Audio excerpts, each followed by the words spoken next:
On a chilly November morning, a royal procession leaves Buckingham Palace on a journey to Westminster. Her Majesty the Queen is on her way to open her Parliament.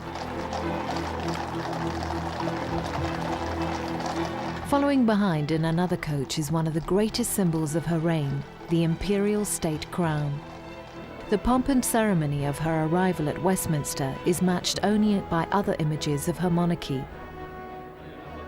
Throughout her long reign, she has welcomed many kings and queens, presidents and foreign guests. This is the mystery and magic of monarchy on display. The least known part of these occasions are the Queen's jewels, which far outshine any other collection in the modern world. The story of fabulous diamonds and shimmering tiaras worn by beautiful princesses provides a glimpse into the fascinating world of the Queen's personal jewelry collection. On display, the Queen is supported by a dazzling array of glittering tiaras, rubies and emeralds. The majesty of monarchy encompasses priceless diamonds and other precious stones which adorn the royal treasures. For centuries, kings and queens have worn these symbols in pursuit of their royal birthright and heritage.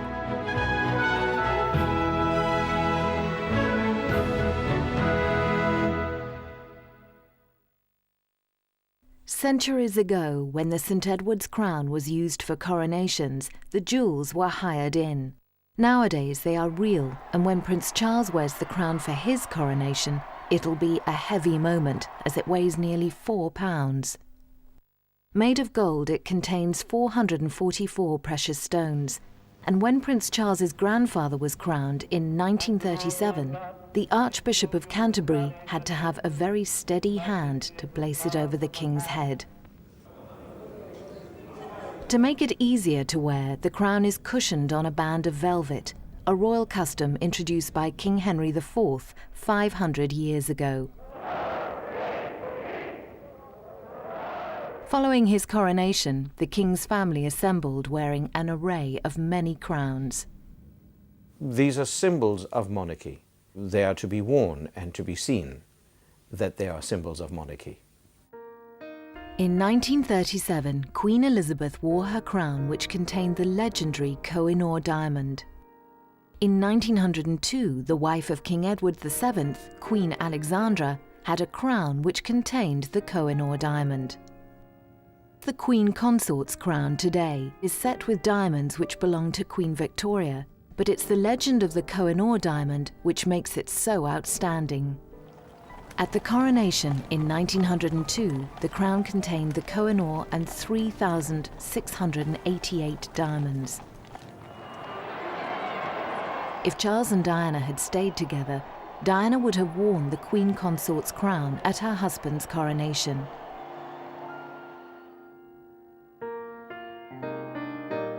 The Kohinoor diamond, which means mountain of light, has a long and dramatic history surrounding the male owners of the precious stone. The diamond itself has a horrendous history of really murder, mayhem and mystery, because it has throughout ages been sought after by various potentates. Kings. Shah Jahan owned it, who built the Taj Mahal for his wife Mumtaz. Nadia Shah ransacked New Delhi and took it back to Persia.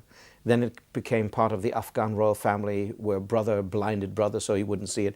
So in folklore there's been this myth that every male owner comes to a sticky end.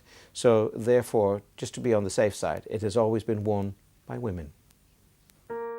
This diamond is the largest modern cut top colour diamond in the world. Its estimated value today is £50 million. It's one of the precious stones cut from the Cullinan Diamond, which was a present to King Edward VII as a token of loyalty by the Transvaal people at the end of the Boer War. The raw diamond weighed a staggering 1.5 pounds. It was gifted to the nation by the government of Transvaal. It was found in 1905, cut up in 1907, and added after that to the crown jewels. To enhance its value, this immense diamond had to be carefully cut into as many pieces as possible. The cutting of it was given and entrusted to Joseph Ascher of Amsterdam, who was then probably the best diamond cutter in the world, to cut it into several large stones and then smaller ones. And he studied the stone for 3-4 months. And before he decided to cut it, of course, he invited the Dutch royal family, the English royal family, and various others. And then he struck the first blow.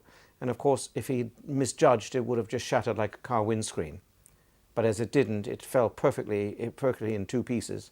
And apparently he fainted after that.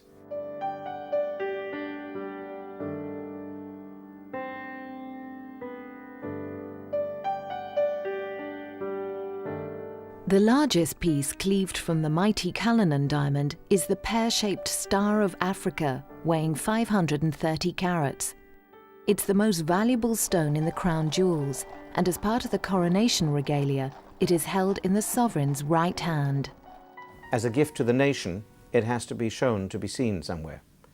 And so it was decided to put in the scepter of the crown jewels. The second largest diamond to be cut from the Cullinan is in the Imperial State Crown. It was made in 1838 for the coronation of Queen Victoria and is set with gems of striking magnificence. The Queen wore it on her coronation day in 1953.